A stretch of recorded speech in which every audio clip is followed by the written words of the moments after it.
അർജൻറ്റായിട്ട് കുറച്ച് മണി അട്രാക്റ്റ് ചെയ്യുന്നതിനുള്ള ഒരു ടിപ്പാണ് ഞാനിന്ന് പറയുന്നത്.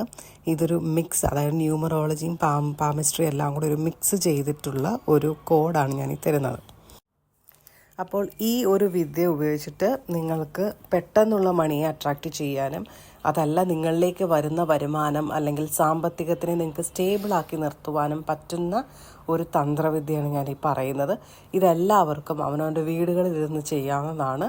അതിന് വേറെ സൈഡ് എഫക്ട്സോ അങ്ങനെയുള്ള കാര്യങ്ങളൊന്നും തന്നെ ഇല്ല. പക്ഷെ നല്ല കാര്യങ്ങൾ ഉദ്ദേശിച്ച് ചെയ്യുക, കർമ്മ എന്നൊന്നുണ്ട്. അപ്പോൾ ഈ ഒരു എനർജി നിങ്ങളിലേക്ക് എത്തണം എന്നുണ്ടെങ്കിൽ, നിങ്ങൾ റിസീവ് ചെയ്യാൻ തയ്യാറാണെന്നുണ്ടെങ്കിൽ താഴെ കമൻറ്റിൽ റെഡി എന്നെഴുതുക, അല്ലെങ്കിൽ ഓം ലക്ഷ്മി ദേവിയെ നമ എന്നെഴുതുക. കാരണം വെറുതെ നിങ്ങളിങ്ങനെ വീഡിയോ കണ്ടിട്ട് പോയി കഴിഞ്ഞാൽ ഞാൻ ഈ സെൻഡ് ചെയ്യുന്ന ആ ഒരു വീഡിയോയുടെ എനർജി നിങ്ങൾക്ക് ലഭിക്കുന്നതല്ല, ഒരു ടൈം പാസ് പോലെ ആയിരിക്കും അത്. നിങ്ങൾക്ക് ഈ എനർജി കൂടി ലഭിച്ചുകൊണ്ട് തന്നെ നിങ്ങൾക്ക് ഈ ഒരു തന്ത്രം ചെയ്യണം എന്നുണ്ടെങ്കിൽ താഴെ കമൻറ്റ് തീർച്ചയായും ചെയ്തുകൊണ്ട് തന്നെ നിങ്ങളിലേക്ക്, അതായത് നിങ്ങൾ യൂണിവേഴ്സിനോട് അല്ലെങ്കിൽ ലക്ഷ്മി ദേവിയോട് അല്ലെങ്കിൽ നിങ്ങൾ വിശ്വസിക്കുന്ന ദൈവത്തിനോട് ഞാൻ ഇതിന് തയ്യാറാണ്, റെഡിയാണ്, എന്നിലേക്ക് തരൂ എന്നുള്ള ഒരു കാര്യമാണ് നിങ്ങളങ്ങനെ പറയുന്നത് കൊണ്ടും നിങ്ങളങ്ങനെ ഇതിനായിട്ട് നമ്മളുടെ കൈയുടെ മൗണ്ട് ഓഫ് വീനസ് എന്ന് പറയും. അതായത് തള്ളവിരലിൻ്റെ താഴെയുള്ള ആ പൊങ്ങിയിരിക്കുന്ന ഭാഗം, അതിനെയാണ് മൗണ്ട് ഓഫ് വീനസ് എന്ന് പറയുന്നത്. ആ ഒരു ഭാഗം നമ്മളുടെ ലൈഫിലേക്ക് അത് ഭയങ്കര ആക്ടിവേറ്റ് ആയിട്ടുണ്ടെങ്കിൽ നിങ്ങളുടെ ലൈഫിലേക്ക് മണി അട്രാക്റ്റ് ചെയ്യുന്നതായിരിക്കും. അപ്പോൾ ആ ഒരു ഭാഗത്താണ് നമ്മൾ ഈ കോഡ് എഴുതാൻ പോകുന്നത്. ഞാൻ ഈ വീഡിയോയിൽ കാണിച്ചിരിക്കുന്നത് പോലെ തന്നെ 3 ലൈൻസാണ് നമ്മൾ വരയ്ക്കുന്നത്. ഏറ്റവും താഴെയുള്ള ലൈൻസ് എന്ന് പറയുന്നതിനകത്ത് ഒരു വേവാണ്. അതിനകത്ത് 6 ചെറിയ വേവുകളുണ്ട്. അതിന് മുകളിലുള്ളതിനകത്ത് 4 ചെറിയ വേവുകളും അതിന് മുകളിലുള്ളതിന് 3 ചെറിയ വേവുകളുമാണ് ഉള്ളത്. അപ്പോൾ ഇത് വരയ്ക്കേണ്ട വിധം ഞാൻ പറഞ്ഞു തരാം. ആദ്യത്തെ വേവ് എന്ന് പറയുന്നത് 6 സ്മോൾ വേവ് ഉണ്ട്. അതായത് നമ്പർ 6 എന്ന് പറയുന്നത് വീനസിൻ്റെ നമ്പറാണ്. അതാണെങ്കിൽ നമ്മളിലേക്ക് അബണ്ടൻസും ലക്ഷറിയും ഒക്കെ കൊണ്ടുവരുന്നതായിരിക്കും. ഫൗണ്ടേഷൻ ഓഫ് വെൽത്ത് ആണത്.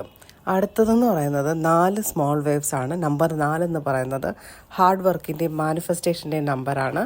അതുകൊണ്ട് തന്നെ നിങ്ങളുടെ ലൈഫിൽ സ്റ്റെബിലിറ്റി, നിങ്ങൾക്ക് അട്രാക്റ്റ് ചെയ്യുന്ന മണി സ്റ്റേബിളായിട്ട് നിൽക്കുവാനായിട്ടും അതുപോലെ മെറ്റീരിയൽ ഗ്രൗണ്ടിങ്ങിനൊക്കെ ഹെൽപ്പ് ചെയ്യും. ലാസ്റ്റ് വേവ് എന്ന് പറയുന്നത് 3 സ്മോൾ വേവ്സ് ആണ്. അതെന്ന് വെച്ച് കഴിഞ്ഞാൽ നമ്പർ 3 ജൂപ്പിറ്റർ ആണ്. ജൂപ്പിറ്റർ വിസ്റ്റത്തിൻ്റെയും എക്സ്പാൻഷൻ്റെയും ഡിവൈൻ ലക്കിൻ്റെയും ഒക്കെ ഒരു റെപ്രസെൻറ്റേഷനാണ്. അതായത് ജൂപ്പിറ്ററിൻ്റെ 3 ലൈൻ എന്ന് പറയുന്നത് ഏറ്റവും മുകളിലായിട്ട് വരുന്നത് കൊണ്ട് തന്നെ സ്പിരിച്വൽ ഗൈഡൻസും ബ്ലെസ്സിങ്സും ലഭിക്കുന്നതിന് അതായത് വെൽത്തിലേക്കുള്ള ബ്ലെസ്സിങ്സും ലഭിക്കുന്നതിന് ഹെൽപ്പ് ചെയ്യുന്നതാണ്. ഈ 6 വേവ്സ് ആയിട്ടുള്ളതിനെ നിങ്ങൾ വരയ്ക്കേണ്ടത് ഗ്രീൻ കളറായിട്ടും, ഗ്രീൻ കളർ മണി ഫ്ലോയെ റെപ്രസെൻറ്റ് ചെയ്യും. അതിൻ്റെ മുകളിലുള്ള 4 വേവ്സ് വരയ്ക്കേണ്ടത് ഡാർക്ക് ബ്ലൂ കളറിലോ അല്ലെങ്കിൽ ബ്രൗൺ കളറിലോ ആയിരിക്കണം. അത് ഗ്രൗണ്ടിങ്ങിനും സ്റ്റെബിലിറ്റിയും കാണിക്കും. ലാസ്റ്റിൽ മുകളിലുള്ള 3 വേവ് എന്ന് പറയുന്നത് റെഡ് കളറിലാണ് വരയ്ക്കേണ്ടത്. അത് ഹയർ എനർജിയും സ്പിരിച്വൽ അട്രാക്ഷനെയും കാണിക്കുന്നതാണ്. ഈ റിച്വൽസ് ചെയ്യുവാനായിട്ട് ആദ്യം നിങ്ങളുടെ കൈകൾ കഴുകിയിട്ട് നിങ്ങളുടെ ഇടത്തെ കൈയിലാണ് ഇത് എഴുതേണ്ടത്. അതല്ല വലത്തെ കൈ, ഇടത്തെ കൈയാണ് നിങ്ങളുടെ ഡോമിനൻ്റ് ഹാൻഡ് എന്നുണ്ടെങ്കിൽ നിങ്ങളുടെ വലത്തെ കൈയിൽ എഴുതുക. ഏത് കയ്യിൽ എഴുതിയാലും മതി. അപ്പോൾ നിങ്ങളുടെ കൈകൾ നല്ലതുപോലെ കഴുകുമ്പോൾ കുറച്ച് ഉപ്പുപൊടി ഇട്ടിട്ട് കൈകൾ നല്ലതുപോലെ റബ്ബ് ചെയ്ത് കഴുകുക. അതിന് ശേഷം കൈകൾ ഉണക്കിയതിന് ശേഷം നിങ്ങളാണെങ്കിൽ കുറച്ച് കോക്കനട്ട് ഓയിലിനകത്ത് കുറച്ച് മഞ്ഞൾപ്പൊടി ഇട്ടിട്ട് ആ ഒരു ഓയിൽ കൊണ്ടിട്ട് ഈ കൈയുടെ ആ ഒരു ഭാഗം, നമ്മൾ എഴുതുന്ന ഭാഗത്തിനെ നിങ്ങളൊന്ന് ക്ലീൻ ചെയ്യുക. അത് നിങ്ങൾ സ്പിരിച്വലി ക്ലീൻ ചെയ്യുന്നതാണ് കൈ. അത് ചെറുതായിട്ട് തേച്ചതിന് ശേഷം കുറച്ച് സമയം കഴിഞ്ഞിട്ട്, ഈ എണ്ണ ഇരുന്ന് കഴിഞ്ഞാൽ നമുക്ക് എഴുതാൻ പറ്റില്ലല്ലോ, അപ്പോൾ കുറച്ച് സമയം കഴിഞ്ഞിട്ട് അതൊന്ന് തുടച്ച് കളയാം. തുടച്ച് കഴിഞ്ഞിട്ട് അതിൻ്റെ മുകളിലാണ് ഇത് വരയ്ക്കേണ്ടത്. ഇത് വരയ്ക്കുന്ന സമയത്ത് നിങ്ങൾക്ക് മനസ്സിൽ ഓം ലക്ഷ്മി ദേവിയെ നമഃ എന്ന് പറയാം. അതല്ല കുബേരമന്ത്രം അറിയുന്നത്, കുബേരമന്ത്രം ചൊല്ലാം, ലക്ഷ്മി മന്ത്രം ചൊല്ലാം, ഏത് മന്ത്രമായാലും ചൊല്ലാം. ഇതൊന്നും അറിയാത്ത സാധാരണക്കാർക്ക് ഓം ലക്ഷ്മി ദേവിയെ നമഃ എന്ന് പറഞ്ഞുകൊണ്ട് തന്നെ നിങ്ങൾക്ക് വരയ്ക്കാവുന്നതാണ്. വരച്ചതിന് ശേഷം നമ്മൾ ഈ വരച്ച സിമ്പലിനെ അല്ലെങ്കിൽ യന്ത്രയെ അതിനെ ആക്ടിവേറ്റ് ചെയ്യാനായിട്ട് അതിൻ്റെ മുകളിൽ കുറച്ച് സിന്നമൺ പൗഡർ, അതായത് നമ്മുടെ കറുകപ്പട്ടയുടെ പൗഡർ വാങ്ങിക്കാൻ കിട്ടും. കറുകപ്പട്ടയുടെ പൗഡർ കുറച്ച് അതിൻ്റെ മുകളിൽ സ്പ്രിങ്കിൾ ചെയ്തിട്ട് 2 കൈകളും ചേർത്ത് റബ്ബ് ചെയ്യുക. ഇനി കറുകപ്പട്ടയുടെ പൗഡർ ഇല്ലാത്തവരാണെന്നുണ്ടെങ്കിൽ കുറച്ച് മഞ്ഞൾപ്പൊടി അതിൻ്റെ മുകളിൽ വിതറിയിട്ട് കൈകൾ രണ്ടും തമ്മിൽ റബ്ബ് ചെയ്യുക.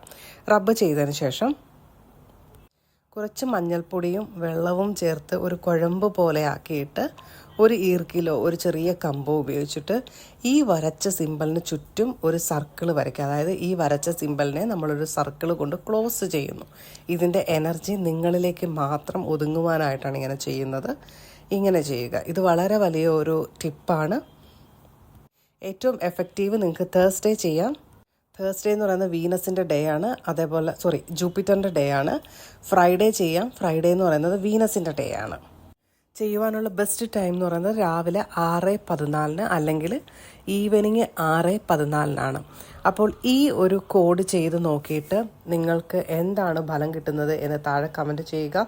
അതുമല്ല, ഈ ഒരു വീഡിയോ കാണുമ്പോൾ നിങ്ങൾക്ക് ആ ഒരു ലക്ഷ്മി ദേവിയുടെ എനർജി കിട്ടണമെന്നുണ്ടെങ്കിൽ താഴെ ഐ ആം റെഡി അല്ലെങ്കിൽ ലക്ഷ്മി ദേവി നമ എന്ന് നിങ്ങൾ കമൻറ്റ് ചെയ്യുക.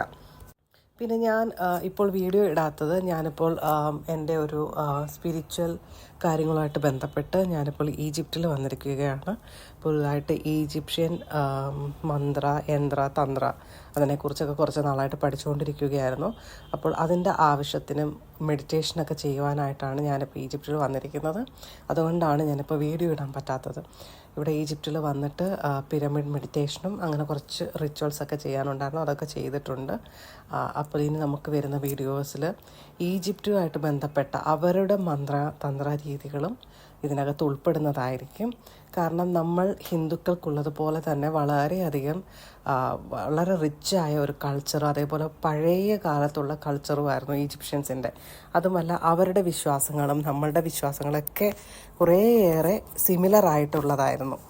അതുപോലാണ് ഹിന്ദുക്കൾ, പിന്നെ ഈ ഈജിപ്ഷ്യൻസ്, പിന്നെ വരുന്നത് മായൻസ്, ഇവരുടെയൊക്കെ വിശ്വാസങ്ങൾ എന്ന് പറയുന്നത് ഏകദേശം സെയിം ആയിരുന്നു. അവർ സൂര്യനെയും ചന്ദ്രനെയും പ്രകൃതിയെയും വെള്ളത്തിനെയും അഗ്നിയെയൊക്കെ പൂജിച്ച ആളുകളായിരുന്നു. അപ്പോൾ ഇവരുടെ ഈ ഒരു പ്ലേസിൽ ഇത്ര വലിയ അത്ഭുതങ്ങളൊക്കെ സൃഷ്ടിച്ചുകൊണ്ട് തന്നെ ഇവർ ഓരോ കാര്യങ്ങൾ ചെയ്തതിൻ്റെ പിറകിൽ അവരുടെ മന്ത്രയും തന്ത്രയൊക്കെ തന്നെയായിരുന്നു. അവരുടെ ആ ഒരു കാലത്ത് വളരെ സുന്ദരികളായ ആളുകൾ ഇവിടെ ഉണ്ടായിരുന്നു, സ്ത്രീകൾ. അതുപോലെ തന്നെ സാമ്പത്തികപരമായിട്ട് അവർക്ക് ഒരുപാട് നിധികളുണ്ടായിരുന്നു. പിന്നെ അവർക്ക് ഇപ്പോഴും ലോകത്തിന് വിശ്വസിക്കാൻ പറ്റാത്ത വലിയ സ്ട്രക്ചറായ പിരമിഡ്, അതൊക്കെ അവർ നിർമ്മിച്ചതും എല്ലാം തന്നെ അവരുടെ ഒരു തന്ത്രവിദ്യ പ്രകാരമാണ്. അപ്പോൾ അങ്ങനെയാണ് ഈജിപ്ഷ്യൻ തന്ത്രവിദ്യകളെക്കുറിച്ച് പഠിച്ചതും. അതിൻ്റെ ഒരു പ്രാക്ടിക്കൽ സെഷനായിട്ടാണ് ഞാനിപ്പോൾ ഇവിടെ ഈജിപ്തിൽ വന്നിരിക്കുന്നത്. അപ്പോൾ ഇനിയുള്ള വീഡിയോസിനകത്ത് നമുക്ക് ഈജിപ്ഷ്യൻ സിമ്പിളായിട്ടുള്ള തന്ത്രവിദ്യകൾ കൂടി കാണാവുന്നതാണ്. അപ്പോൾ സ്റ്റേ ട്യൂൺഡ്. Thank you.